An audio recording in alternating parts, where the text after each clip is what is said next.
Welcome back to the Daily Stack. I'm here alongside Jody, Flournoy, as well as, one guest and one new co-host. So we're very excited today. We got Halston and Knight in the house today to talk a little bit of Gen Z. I'm sure a lot of people have seen this, AI that's been going around on Twitter. There was I'm blanking on the guy's name now, Matt something, but it's been going around talking about how Gen Z is going to be the permanent underclass. So we brought you two guys on today because you guys are buying Bitcoin. You guys are involved early, and hopefully you guys can break through. But it is pretty crazy, like reading through it, just seeing the speed and how fast AI is moving right now. And is Bitcoin going to be the only source of truth left? So welcome both you guys. I see you're in skiing out in Park City. That's right.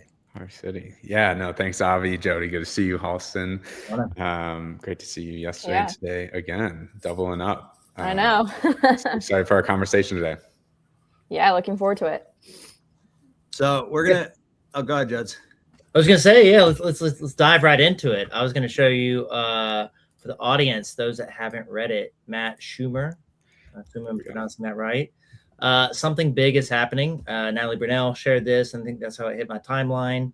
And I actually had a friend that was, asking about career advice on should he get back into the legal field. And I'm like, look, like this stuff's moving really fast, and I think we are living in an echo chamber of a lot of AI. If you're on X, you're on Twitter a lot, Claudebot, OpenClaw, Moltbot, everything you're seeing is around this AI agents and automation.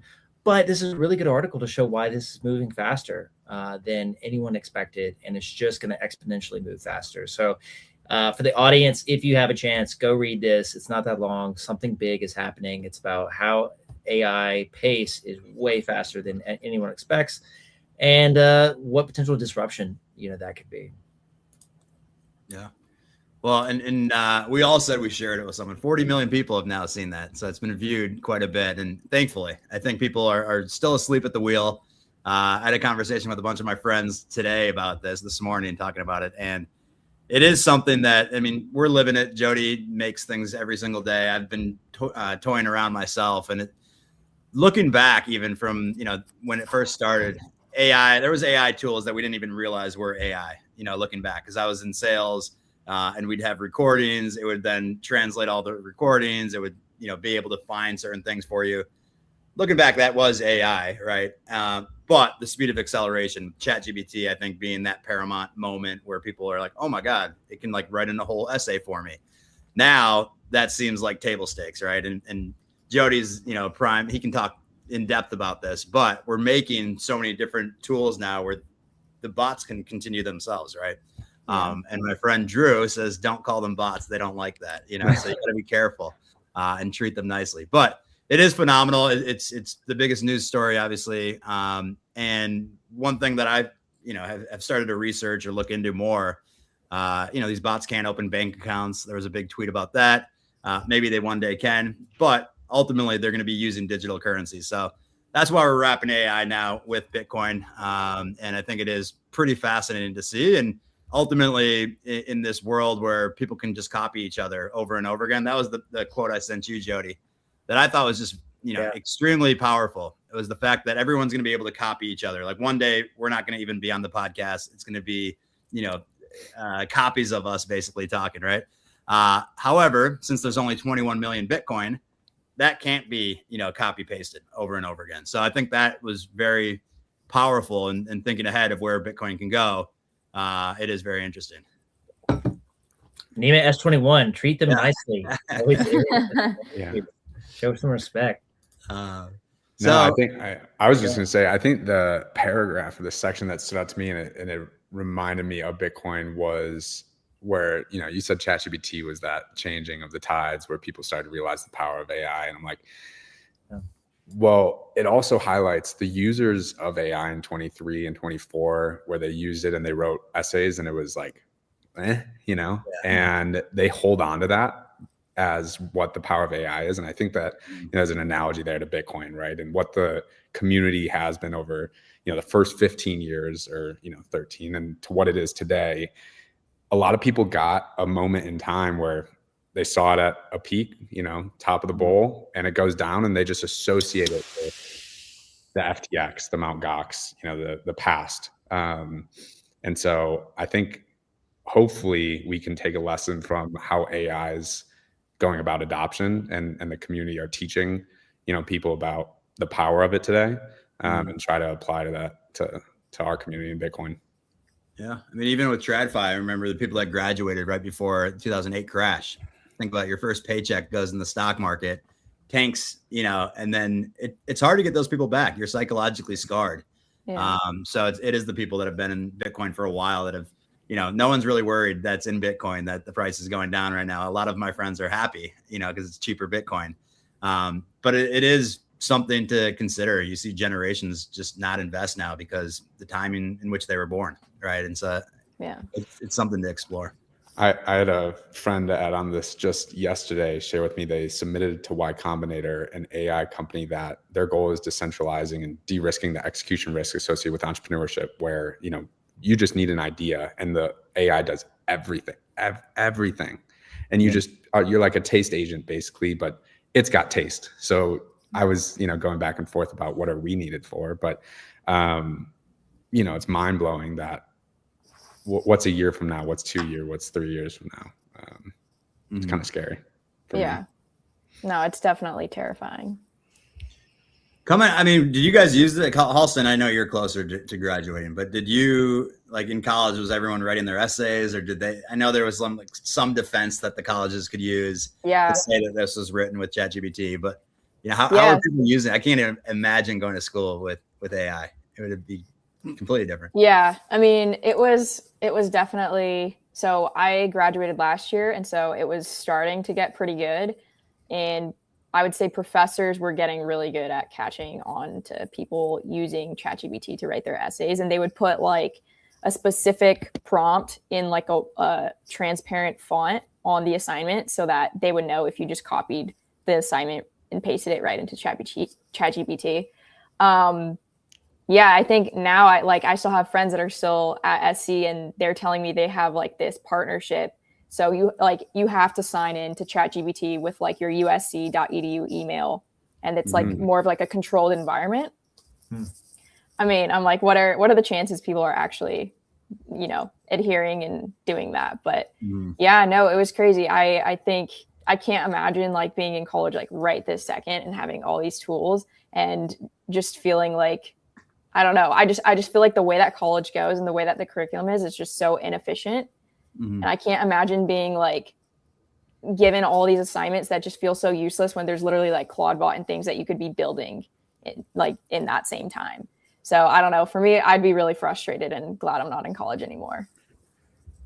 I mean, and it's funny, like, I don't know if you guys use Chegg or, I'll never admit to using Chegg for my engineering homework, but like, at some point, if you don't have to do the problem, like, what are you learning? And, it's, at UCLA, I graduated last year, and it's like you had to opt out of AI in the classroom. The issue was they didn't teach students or professors on how to support students using AI effectively. Yeah. It was just use it. And it's like, that's where you can go a little, haywire. I mean, just to pull some stats, I grabbed it. Already 20 million jobs have been replaced, and they're people have been let go and have not been replaced. January 2026 job cuts exceed even the 2009 Great Recession. 71% of Americans are concerned with AI is going to put too many people out of work. 55,000 U.S. job cuts attributed to AI in 2025 alone.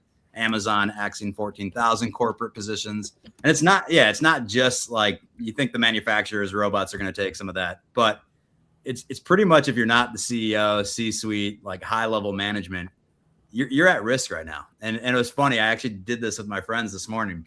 I took their snapshot of their company and LinkedIn and what they do and their specific role. And it would give them a score of like how at risk they are. And it was my friends that are like in finance, making connections that were the highest at risk.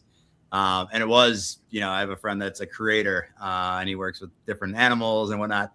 His was the least at risk, right? And so it's coming back to almost like the plumbers are going to do very well, right? It's like the service, folks that are going to do very well.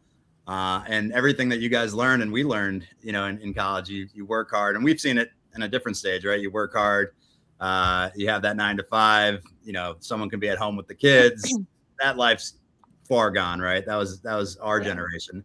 And your generation now is walking in where it's like, hey, you were told if you go get an education, you get a 4-year degree, you walk out, get a great job. And you guys might be like the last generation here now that has jobs. Like it's going to be crazy how fast this is accelerating. I mean, it's mind blowing. Part of me thinks that it, what are people going to do? We've never seen anything like this before. Yeah. I know. I keep seeing people trying to be super optimistic about it and saying that, we've seen this with the industrial revolution and people, there were more jobs created because of it. But I just I'm struggling to see that right now with how fast AI is growing. I'm not sure, maybe prompting and managing agents is a job, but I can't think of too many more jobs that are maybe outside of engineering that are actually going to come from this boom. Yeah. I think you also have there's a transition period that's scary, right? Yeah. And fortunately, our generation's around that time where, people that were farriers, farriers make horseshoes, for the horses, they quietly died off. And it's kind of sad because you're oh, what happened to all the farriers that were around in 1890s and, in the early 1900s. And during that time, if you had trained for that's your skill, then it's scary. But I think at the end of the article that he wrote, he's talking about positive things. It does, I think, help upward mobility if you are resourceful. I think if you look at the early 2000s, if you wanted to build an app, you're getting in on the iPhone wave, and had a business idea, it's $50,000, $100,000 to really put together a enterprise grade app that a million people could use. But now it's never been easier. And I think, access to education, learning through things. I think that's great overall, but it's going to take a little transition time. And I'm curious to see how people react negatively to AI and what you can do about it. Because, if you really push on legislation and you have populist movement that's going to start, writing legislation against AI, somebody else somewhere is going to pop up and try to do that. And we've always said that China would continue to push AI innovation. So in the US, we don't want to limit that, but it's gonna I think permeate anyways. If China comes up with the next model, it's gonna make to the US because there's so much money to be made. So any way you try to tamp out AI because of these fears, it's just gonna be ugly on how it plays out. I think it'll be really curious. I sit with the question of how many of us are meant or fit for or want to be entrepreneurs, right? Yeah. And I think there's an assumption that with AI adoption, many of us take that path, and you're almost forced into a role of agency and creation. And it's, I just wonder what the split of, our society is and how many of us are really going to adopt that feature. Well, and I always think too, is how many, if everyone's a creator, who's watching, Who's consuming. Yeah. It is fascinating. And I think, I mean, things that you physically have to do with your hands is going to be all that's left. And maybe we're being sensationalist, but you read that and you just see how fast this has moved in the last 6 months, a year. You were talking about lawyers, Jody, these huge law firms with 1,000 people. In that article, they were talking about they talk with the head of a law firm, and he's starting to use it all the time. And he's like, wait a second, now it feels like I have 10 analysts working for me. That's 10 jobs gone, right? And you go through any industry now, especially some of the simple stuff. It's gonna be very interesting. Kind of goes back to UBI at some point. I think we'll have to have some sort of a UBI.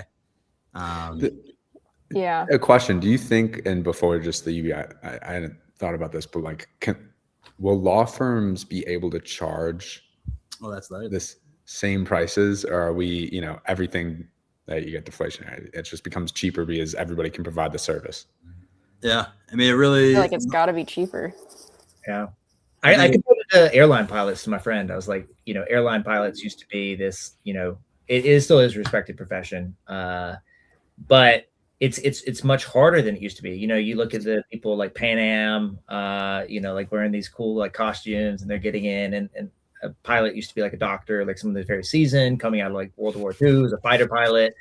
And then I think there's just a lot of these people coming to college with, you know, private pilot license, commercial pilot license. And then you have airlines that are now public companies that are driving, you know, wanting to drive up stock prices. So they cut costs. So then like pilots unionize, and it becomes like, you know, still a respected profession. And I think it's skilled. My dad's a pilot, not as his profession, but just a recreational pilot. But he even sees a lot of his friends and friends that I've met that like, oh, you're flying for FedEx, you're flying through a storm, you're doing that for a decade, you're not getting paid hardly anything. You're flying these like really bad routes for a long time. And then now it's like you reach 20-year seniority, then you're finally reaching, you know, where you're 45, 50, where you're actually making like a decent living. But there's plenty of pilots out there in the same way that like lawyers, in the same way, there's going to be plenty of lawyers out there because they, you know, have all the analyst work handled, and then the associate work's handled. And then, you know, the partners are still valuable. They can do the last mile work, but everything ahead of that means that you just need to hire less people and there'll be a smaller firm. So Yeah. I think about planes. It's half of it is now, you know, they you know better than I do, but from what I've heard, you fly, you know, you're obviously when you're on the runway, that takes focus from and then when you're landing, but like in flight, isn't that all automated now at this point? And that's been going on for a while. You know, that's nothing new. But yeah, that's what they want, right? Like insurance companies, they follow the system every day. You know? Yeah, there was the Tesla thing we were talking about the other day. There was a big insurance company that ran through and saw the numbers, and they're like, "This is much safer than humans driving." Right. Mm-hmm. So yeah, I mean, it's gonna be interesting. There is depopulation, which is happening too at the same time, and I don't know if this accelerates that. Ultimately, we see a lot. I mean, you guys tell us, like my generation, even some people have already started saying they don't want kids, right? And I think the younger generations, as you go down, they don't, you know, feel the need. A lot of people are thinking, you know, I don't want to bring a kid into this crazy world. But you guys tell me, like amongst your friends, maybe it's too early, but are people having those conversations? Yeah, my friend group's definitely having those conversations. And, you know, I even just tweeted about this the other day, like our chances at like building a family and like affording a future are so like thin. And so a lot of the people I went to college with, like just have decided they're probably not going to have any kids.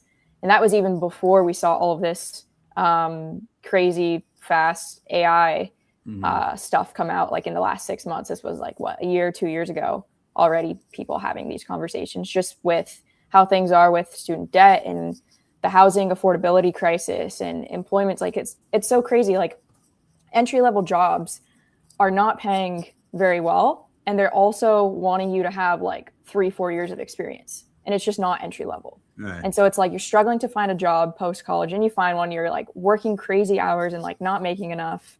It's like, yeah, no wonder, you know, our generation is not incentivized to, or encouraged to have kids. So yeah, I mean, that's a lot of the talk I'm hearing in my circle. I don't know if this is a good transition into Bitcoin, but I don't know if you really introduced yourself on the last show, but like, how did you, with all these thoughts going through your guys' head, was this kind of driving towards a path towards seeing some light within Bitcoin that there is 21 million only? It can't be copied. They can't, you know, create something new overnight.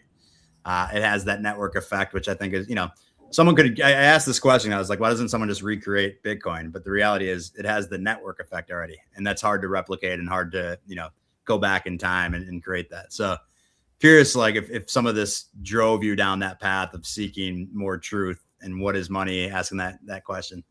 Yeah, for sure. For me, at least, I was definitely feeling the pain of the financial system during college. And so when I started reading about money and broken money, like both the book, but also just like paying attention to the economy, I realized like, yeah, every single thing that I'm experiencing right now and me not feeling like I can ever afford to have kids and me feeling like I'm never going to be able to buy a house rather, this is all a downstream negative effect of the money. And so that's kind of what led me to become radicalized and just so passionate about Bitcoin. Like you said, because of its scarcity and ability to fix a lot of things. I don't think Bitcoin is going to solve every problem in the world, but definitely can fix a lot.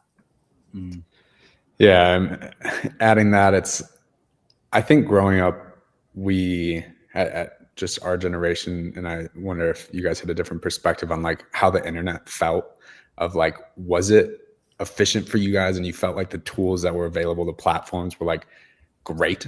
And, for me, it was observing the systems around me. It was like, there's always room for improvement. Like eBay could be better. The experience of just how we're engaging as a society could be better. And then when you find Bitcoin, you're like, oh, this is like a great system, and the 21 million hard cap for me and my friends. And just going to the last question, was like, Bitcoiner friends are talking about having kids, others not as much. Just so happens I have more friends that are Bitcoiners than not. And so, you wind up with a crowd that's looking forward to bringing kids into the world. But I certainly understand why you wouldn't want to. I mean, even Facebook was my senior year of high school.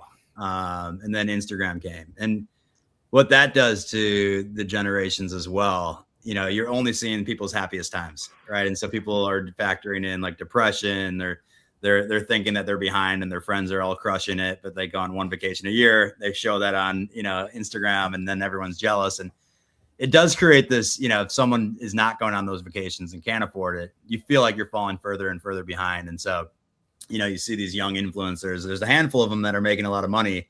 The reality is most of them are not. And so that's my concern, is if everyone thinks they're going to go out and, do this full time, always, to my point earlier, it's like, if everyone's doing that, there's no listeners then at the end of the day, right? Everyone's creating it for themselves. So, I mean, I want to add, go ahead, Jody.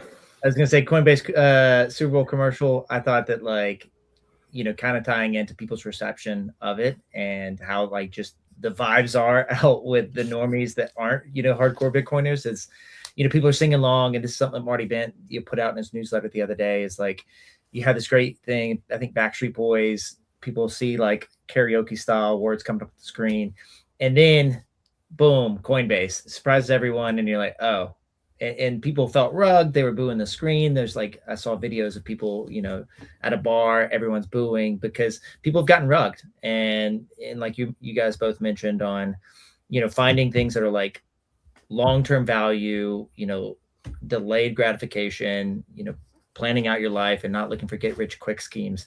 Now crypto and Bitcoin has tied into that so much for the average person. Is seen as this get rich quick scheme. It really takes a lot of education to like flip the mindset, see why it's different, see why everyone, pretty much that can control their own money printer with their own token gets corrupted, even though they come in with the best intentions. And then Bitcoin, obviously is fixed and doesn't have that. Did you guys, tying both those conversations together, did you guys have that same feeling? Like, how'd you feel about if you watched the Super Bowl, if you saw that commercial? Go ahead, Halston. Yeah, I mean, I personally did not watch the Super Bowl. I saw the commercial, but yeah, I think Coinbase I'm not a huge fan. I think, I'm a marketer, so part of me is like, this is genius, because at the end of the day, if people are talking about it, that's the main goal, and that's how you measure return for something like a one-time ad for the Super Bowl. So I gotta give respect where respect is due. In terms of, the booing, it's like, yeah, totally get it, and I'm with them on that. I work for Bitcoin Well, a non-custodial platform, so we never even hold your Bitcoin. So there's never a chance that you'll get your coins taken or any rehypothecation or anything like that. But yeah, I'm curious to hear your thoughts, Kyle. I know you're a big football guy. I sang this song to sorority houses in college, and so I was like watching that, brought back funny memories. But I preferred their NBA Finals commercials, which were about the housing, crisis. Yeah. I thought those were more in touch, or I didn't totally understand the Backstreet Boys, references here, but I don't also understand entirely like the booing aspect. Where did Coinbase, lose anybody's funds? Did I miss this? No, I think it's just I in think general. it's sentiment with like the market. Bitcoin at 65, altcoins like low, like just wrecked across the board, and people saw how value extractive it was. It was people launching with these big ideas and promises, next wave of the internet, Web3, people own, get paid for ads and instead of these ad platforms, Web2 and Facebook and Google and all of that. But then it ends up being that like, instead of, people bought into the hype and there was so much promise, there was some tech, but tech didn't really pan out totally. But then there's just so much value extraction, VCs raising a bunch of money and then dumping once they had unlocks. And that's not something people grow up and don't understand what like unlocks are and like vested tokens. Like, for the average retail investor, it makes sense why like they're mad, because they're like, I didn't realize that every early investor to these projects wasn't in it for the mission. They were going to dump as soon as they had the liquidity of a public market, which is, the ICOs or token generation events, that you've had. So I think that's why generally the consensus, at least on the timeline, is why there was so much negative sentiment towards Coinbase, is because they've been, a shitcoin casino. And I go ahead. I was going to play it. I have it up on YouTube. For those that haven't seen it, let's watch it. A quick on. Yeah, there we go.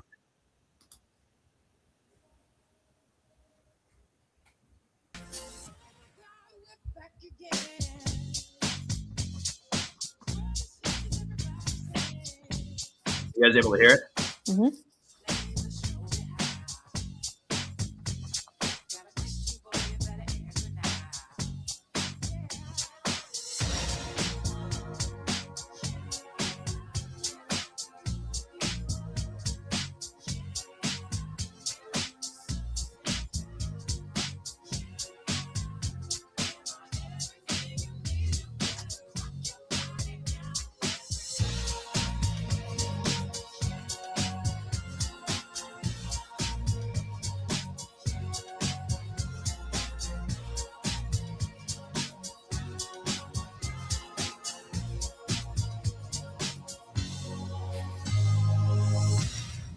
That's even worse than I remembered it. Yeah. And like the timing of it is horrible, right? It's like if we were at 150 or something and we're back again, it's like, all right, that's cool. But we're down 50% and people are probably just like so out of touch, right? They're not reading the room. Yeah. And it looks like they probably made that the night before. It looked like like I could make something better. Obviously that was their intention, to kind of look like a VHS, back in the day, but it truly didn't make any sense now looking at it, unless I'm missing something. You do make a good point that it could have been back to the bull market. They could have saved that commercial. Right.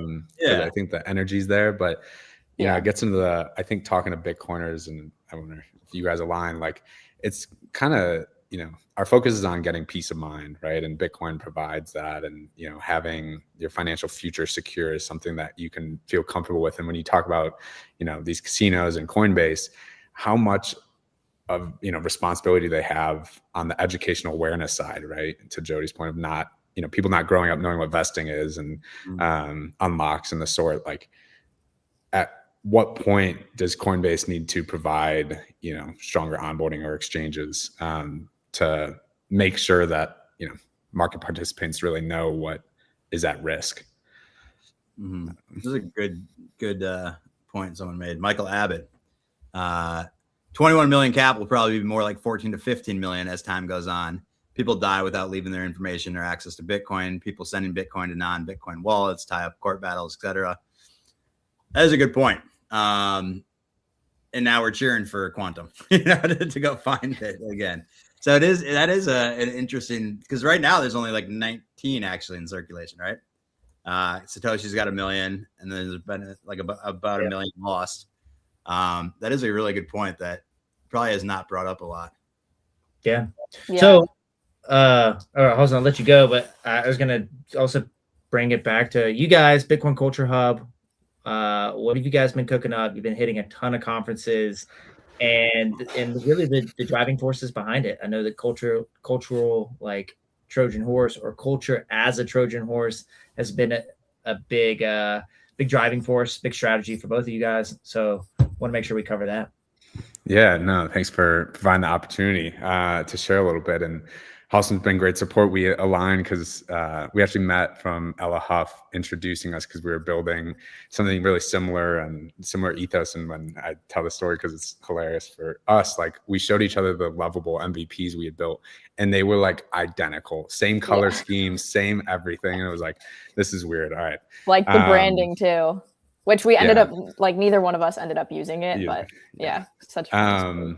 But yeah, the Culture Hub, you know, I grew up wanting to be a kindergarten teacher, you know, with a focus on helping people find fulfillment in life. And I think Bitcoin is a tool for that. And right now, the ecosystem is suffering, you know, from a really slow adoption rate. You know, 2021, it felt like the culture was there. I loved the community. And you felt like adoption could really happen pretty quickly. And then it's just kind of plateaued. And I think one of the biggest issues is there's just not a lot of platforms that exist to support Bitcoiners globally to grow. And, you know, I want to solve the problem statement that, like, I love sharing Bitcoin with people, but I have nowhere to send them. That's like a safe, accessible, welcoming home that can be curated to who they are as an individual, whether you're a 65-year-old thinking and needing stretch, or you're a 16-year-old wondering, you know, how can I get into development in Bitcoin? And so the first product we're launching, and it's live at bitcoinculturehub.com, is kind of think a LinkedIn Fiverr for Bitcoin around the world. So we're onboarding student talent, working with organizations like Summer Bitcoin and B Trust to support the talent that they educate, to help them get work, and to support organizations, whether it be, it's definitely UI, work in progress, but nevertheless, you can, you know, create an organization. So 21 Rates can create an organization and post opportunities for gig-based work, part-time. You know, the issue with hiring in Bitcoin is we go through these market cycles, and it's really tough to hire full-time positions and also source that talent and find that talent. And so our goal over the next 2 months is really to make this an end-to-end. You'll be able to list job opportunities or gig-based work and recruit Bitcoin talent from around the world. So that's the first platform. We'll have a few others that we're cooking up to ship in the first half of this year. But we're excited about this. And then we're also supporting, I mean, in general, I like supporting Bitcoin organizations. So we're supporting the Midwest Bitcoin Summit, which is they're having their inaugural event in September of this year. Where's that? That's going to be in Columbus, actually. And so that's my Midwest. That's I am really excited for the Midwest to have representation, you know, in a bigger scale Bitcoin conference type format. So we'll have a big, you know, booth there with the student network and the sort. So it's been a lot of fun working on the media side as well. We've got a little bit of work there, and working with Halston on trying to find ways to support Gen Z content creators that, you know, want to, you know, share their voice with a larger audience, and hopefully monetize their work. But a lot of things cooking. I got a question. So with Bitcoin at 60, is it 66, 65 right now? How are those conversations going? You know, are the younger generation your age, are they, you know, they're so like 5-minute windows, right? Even myself, it's like 10 minutes later, there's something else, right? And so are people losing, you know, a little bit of the excitement around Bitcoin? I know most of your friends are Bitcoiners, so maybe you're in, you know, we're all in this bubble, right? And we go talk to our normie friends, and you still realize how early we are. Now, and this is for both of you guys, I guess, but like, how are those conversations going? Is it you know, it's not 150 right now, it's not 200,000 where everyone's talking about it. AI, as we were just talking about, is taking the news cycle. So what have you guys done in order to, like, you know, bring that back, you know? Yeah. In my experience, I mean, existing Bitcoiners are pretty comfortable with their long-term thesis, at least the ones that are in my circle, right? But talking to no coiners or new individuals, what I'm finding to be the case is they're actually familiar with the volatility, and it's not something that becomes a point of concern. I mean, they acknowledge it, it's down, why, but it's down and I'm out, right? So I think just the time in the market, at least observing the market, is helping people's comfort with, the volatility. Yeah, I'm seeing kind of the same thing. A lot of my friends are Bitcoiners, and I'm friends with a lot of people in this space. But outside of this space, I'd say a lot of people that are my age buying Bitcoin, they're like upset that it's down. But like Kyle said, they're not dipping. They're not leaving. They're not selling. For the people that are the crypto bros, the traders, they're like, I've seen tons of people online say that they're done with this asset and moving on to the next thing. But this is where I bring in low time preference and why Bitcoin is so much better than any of these other altcoins, and why they should be holding. So I think it's a perfect marketing opportunity, education opportunity. Yeah. Well, and Bitcoin has no CMO. There's no C-suite, right? Right. So it's up. That's the cool part about it, is it's up to us to go out and educate people in the space. Yeah, I think with the time preference piece, it's good to educate people on that, because one topic I don't think we should dive into too much is like AI bots, training, Claude bots. Like I'm setting up now. We just did our first trade with our own Claude bot, Claudius. Shout out. I know you can't hear us because you're a bot, but last night, bet no on a parlay, on like a multi-leg parlay. It's not something I would ever take. I don't watch the NBA unless it's like the finals. And he makes a market for like no on this like multi-leg parlay, hoping that like fishing for someone like Avi that's like, oh, I think this parlay is going to hit, and it's like low probability. But the thing is going to be is if you have a low time preference and you're trying to get rich quick and you want 100x leverage, 40x leverage, like you're going to get shaken out. Like you're going to get liquidated. Even if you're just trading Bitcoin, you're going to get liquidated. Like your trading is going to be bots. It's going to be all bots. Like nobody that's like a human trader is going to be able to win, I think, for the most part, if you have a short time horizon. It just moves way too fast. Like you have like a bot that's, never sleeps 24/7 that's trading against you. And you think you're going to say, oh, Bitcoin's, shorting. I'm going to short them by like, it's going to go down 2K tomorrow, or it's going to go up 5K in the next month because I think strategic reserve's finally coming through. No, like it's pretty much priced in. There's already bots that know the risks and the models, and they've done it a million times in iterations. It's priced in. So getting that through your head, people not thinking they're special and can outplay those bots, I think is going to take some time, but it's definitely where education has to come in, where it's like, look, don't, even more so than the past, don't try to be a hero trader. Just have a long, a high time preference, think long term, and just allocate. Yeah. On the low time preference part, and this was something that I felt, personally that's impacted me, where Bitcoiners are like, all in, right? You go all in. And it's exciting to be all in on Bitcoin. But I tell people, I'm like, you treat it like a venture baby, right? Venture company, 7 years, right? Give it 7 years, let it grow, and you're going to be just fine. The issue is that you talk about putting an asset and holding it for 7 years and then going all in, right? And those two things don't necessarily go hand in hand if you're not, ready and prepared for the dips, right? And for the desire to spend and take vacations and, live life in the meantime, right? And so I think, I definitely have personally experienced, you go all in and then it dips and you're like, what am I doing? Like, I don't have the money to live because it's all in Bitcoin, and you could take out loans, but then you're, did you really want to get into leverage? And so I think that's another part of how we communicate, low time preference and all in, is all in's just a tough. Yeah. Go ahead, Jody. No. I was going to pull this up because everyone's familiar with Amazon, right? Mm-hmm. But what people don't think about is all the drawdowns they've had. Oh, I clicked the wrong one. Hold on. This one was helpful, but let me do. Sorry. This is interesting. So if you're looking at a short time horizon, this looks like a horrible stock, right?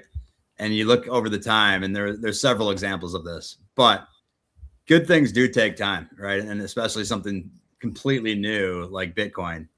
This has happened to some of the biggest stocks in the world right now. And so I don't think Bitcoin's alone, in this. Bitcoin gives you a 4-year window where there's cycle, and many thought the cycle was dead, including myself. But it feels like maybe we're now in this bear market, and it will pop back. I have no concerns. I'm looking at this as buying cheaper Bitcoin. Something I do is just I buy a certain amount of money every single week, don't even look at it. And then same for my kid. So I only put $50 a week, but over time that's going to grow. And I have a bet with my father-in-law that my versus the 529, that Bitcoin will be higher, at the end. So it's going to be very interesting to see. But I think if you're just dollar cost averaging, that's something I do. That way you're not even thinking about it. And then huge dips, that's where you can, start to put a little bit more in. Yeah. I'm all for the DCAing. I think you just need to remove the emotion. It's so much easier. And just smash buy if you can during those dips, but I'm all for DCA. We just need more fiat to put in. I think that is a big thing for a lot of folks. You're on mute, Jodes. I should know better than that. All right, Kyle, art and collectibles. Tell us about what you focus on. This is a little bit different. We talk about price, talk about markets all the time. It's great, but let's get something a little different take. I think people want to hear something, different than just price talk. Tell us about the culture. Oh my man. I feel like I represent, a little bit of a Medici style cultural steward. I love Bitcoin art. I love the artists. I love the space. And in the meantime, you can pull up Scarcity. Scarce.city is having their bazaar right now. And so we could show the audience a little bit of the art that is up. But, on the cultural and collectible side, there's so many, I say there's the finance side of Bitcoin, the money side, there's the tech side, and then there's like the culture community side. And I've always lived on the culture community side. And at Scarcity, where I started my career in Bitcoin, I was an intern, in December of 2021, I became their head of business operations, and they are Bitcoin collectibles auction house and marketplace. But, it's Bitcoiners are creative and they're mimetic and they're fun. And, I'm not a big fine art person, but I understand the opportunity, and I don't buy this art as a long-term hold. I'm not recommending anybody does it. I buy it because I love the art. But I think our Bitcoin community in general has a lot of storytelling to do. And this is a way that Bitcoiners pursue that. And because we're global, there's so many different mediums and styles. So right now, one of the things that we'll be working on is supporting, I was actually just on the phone with the CEO founder of this site this morning, but working on supporting this community, the collectible space, and just the ability for people to be in front of Bitcoin culture and collectibles. But if you click on the bazaar, I don't know, and you scroll, there's some fun pieces. But end of the drop. End of the drop. I like the come on, do something is actually hilarious. Somebody did and you can like wind it up and it's the stick poking the Bitcoin symbol, but you bid in Bitcoin. That's in range. Let's get it. Should we do a giveaway with this? It's all right. I'll tell you. Wallet, I'll buy it for the audience, but it's got to be for the first person that reposts this, and I need to figure out a way to ship this safely. You're gonna have to outbid me for it because I'm definitely going after this.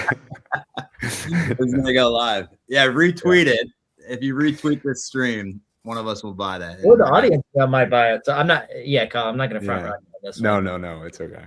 I agree that it's very funny. Is there a buy now button like with eBay? Not on these. These are auctions only. And so, that's one of the first things that I wanted to build was supporting artists having storefronts, right? And they all maybe have individually have their own website, but it's hard to find them, and it's hard to learn about the story that they're trying to tell and the culture that they're trying to be a part of if they can't publish their artwork somewhere. So that's one of the first things that we'll get out in this year is allowing creators kind of Etsy style to list their artwork or whatever they've created for the Bitcoin community for sale. But yeah, it's just, I mean, it's a side of Bitcoin people don't really get to see or talk about. So thanks for. We spoke with Tad Smith a few times. I don't know if you're familiar Yep. with that. Former CEO of Sotheby's, one of the oldest institutions, and he loves art. And that's what he was saying to us too. He's like, people can look at it as an investment, but really he's like, I just buy stuff that I love, and that's what art should be versus a lot of these NFTs. I think back to my brother who bought like a $40,000 mutant ape, and I was looking at him like he was crazy. And then he told me he sold it for $60,000, but those days are over. All right. I feel like NFTs, it's going to be tough to make somewhat of a comeback, but this is an interesting angle. Do you think NFTs will make a comeback? Because I thought they had some. When I went to NFT New York, I walked up to pay for a beer and a hamburger or whatever, and they're like, no, it's free. And I was like, oh, and it's because I had like a Bored Ape. And so from then on, I was like, okay, this is where it's cool. If you can be in like a community and you get into like concerts and events. I haven't seen that take off as much as I thought it would, but. And I'll just wrap it like this. It's a supply demand thing, right? There was so much supply provided in the NFT space and not enough new collectors. That's why you see the market dynamics take place. So I love Pepe's. I'll buy, Pepe stuff. But, true. Other NFTs, they can do what they want. And I wish them the best, but their future's not for me to decide. Yeah. That fella, they actually had a really cool in Brooklyn. They had a great little event with like, it felt like a full like concert that you'd go to in Vegas. So it was a fun time, but. No, this has been great. I talk about this all day. So it's been a lot of fun. Yeah, we'll have to have you back on. I think it's a lot of fun, and obviously things change, and we also want perspectives on like, hey, every week we have new stuff. Every month, things are changing. We don't have a Super Bowl every week, but it is, people want a sense, especially when they're distributed and they live not in a big city. They want to know, oh, how is the community reacting to this? And like, I want to like validate that I like the direction that like either treasury companies growing or another aspect of Bitcoin where they're not sure what to think. So I think looking at it from a cultural lens is huge. I know you guys got to hop. So Kyle, really appreciate you jumping on. Follow Bitcoin Culture Hub. Halston, as always, is going to start joining us Wednesdays every week at 12:30 Eastern. So we really appreciate having your voice on here. Yeah. Amazing. Thanks, guys. Thanks, Kyle. Thank you both. Enjoy the rest of your guys' show. And Avi, I hope to see you. I was hoping you were in New York. I know. Gonna be at the Bitcoin Investor Week. I'm gonna pop by, so I'm okay with my OPSEC being out there, But we'll connect in New York next time you're here, and this has been a good time. Great. All right. It's been great, guys. We'll talk soon. See you guys. See ya.